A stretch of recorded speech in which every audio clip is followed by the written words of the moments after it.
இனிமே கண்ணை மூடிட்டு கடலை எண்ணெய் வாங்கலாம். ஏன்னா மந்த்ரா கடலை எண்ணெய் இதயத்தின் தயாரிப்பு. வறுக்க பொரிக்க ஏன் எல்லா சமையலுக்கும் மந்த்ரா தான். மந்த்ரா கடலை எண்ணெய், அபார ருசி, ஆரோக்கியமான உடல் நலம்.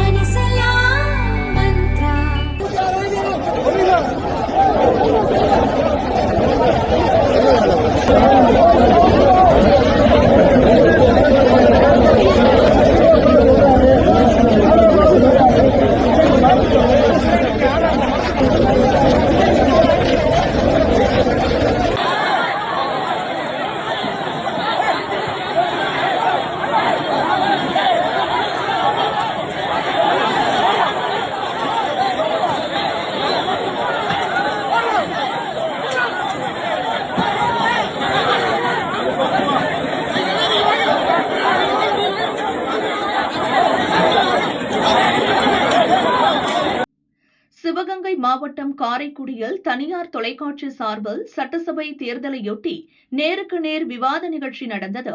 திமுக சார்பில் சேங்கை மாறன், அதிமுக சார்பில் முன்னாள் எம்எல்ஏ உமாதேவன் மற்றும் நாம் தமிழர் கட்சி சார்பில் இடும்பாவனம் கார்த்தி பங்கேற்றனர்.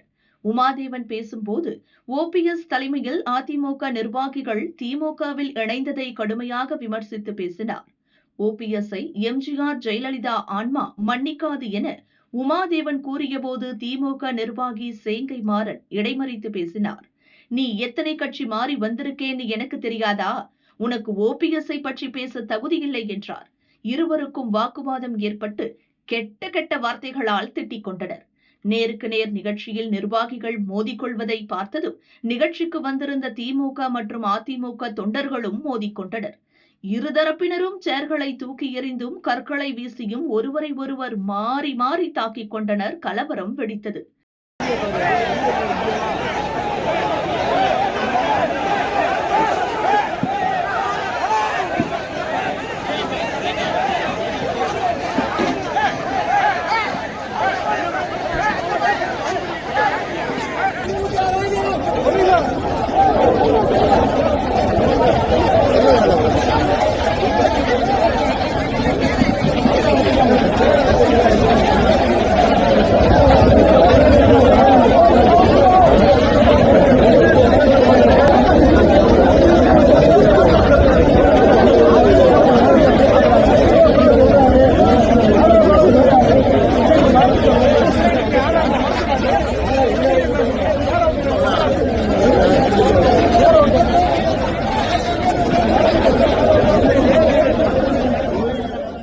சேர் மற்றும் கல்வீச்சில் நிகழ்ச்சி தொகுப்பாளர் ராஜேஷ், நிருபர் சதாம் ஹுசைன் ஆகியோரின் மண்டை உடைந்து ரத்தம் கொட்டியது.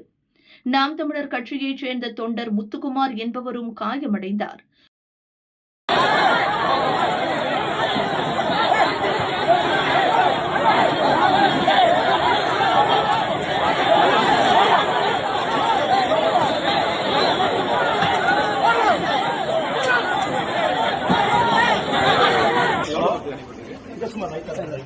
ஹலோ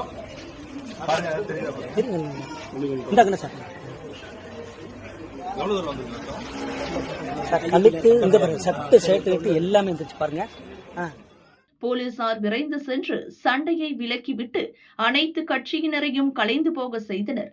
இதனால் விவாத நிகழ்ச்சி நடந்த இடமே போர்க்களம் போல காட்சியளித்தது. காயமடைந்த மூவரும் மருத்துவமனையில் அட்மிட் செய்யப்பட்டனர். இந்நிலையில் திமுக சார்பில் அளிக்கப்பட்ட புகாரின் அடிப்படையில் அதிமுக முன்னாள் எம்எல்ஏ உமாதேவன் உட்பட அதிமுக, நாதாக, பாஜவை சேர்ந்த 100 பேர் மீது வழக்கு பதியப்பட்டுள்ளது. நாம் தமிழர் கட்சியினர் அளித்த புகாரின் அடிப்படையில் திமுக மாவட்ட துணை செயலாளர் சேங்கை மாறன், மதிமுக மாவட்ட செயலாளர் பசும்பொன் மனோகரன், காங்கிரஸ் நிர்வாகி ஜெயபிரகாஷ் உள்ளிட்ட 16 பேர் மீது வழக்கு பதிவு செய்யப்பட்டுள்ளது. இது தொடர்பாக பாஜ மாநில முன்னாள் தலைவர் அண்ணாமலை வெளியிட்டுள்ள அறிக்கையில் கூறியிருப்பதாவது: சிவகங்கையில் நடந்த விவாத நிகழ்ச்சியில் தொகுப்பாளர் மீதே திமுகவின் மாவட்ட துணை செயலாளர் சேங்கை மாறனின் அடியாட்கள் தாக்குதல் நடத்தியிருக்கிறார்கள். திமுகவினரின் இந்த அராஜக போக்கு வன்மையாக கண்டிக்கத்தக்கது. இனி ஆட்சிக்கே வர முடியாது என்பது தெரிந்ததும் திமுகவினர் எல்லை மீறி போய்க் கொண்டிருக்கிறார்கள். திமுகவில் நிரம்பியுள்ள ரவுடிகளால் ஊடகவியலாளர்களுக்கே பாதுகாப்பில்லை எனும்போது அப்பாவி மக்கள் நிலை என்ன என அண்ணாமலை ஆவேசமாக கேட்டுள்ளார்.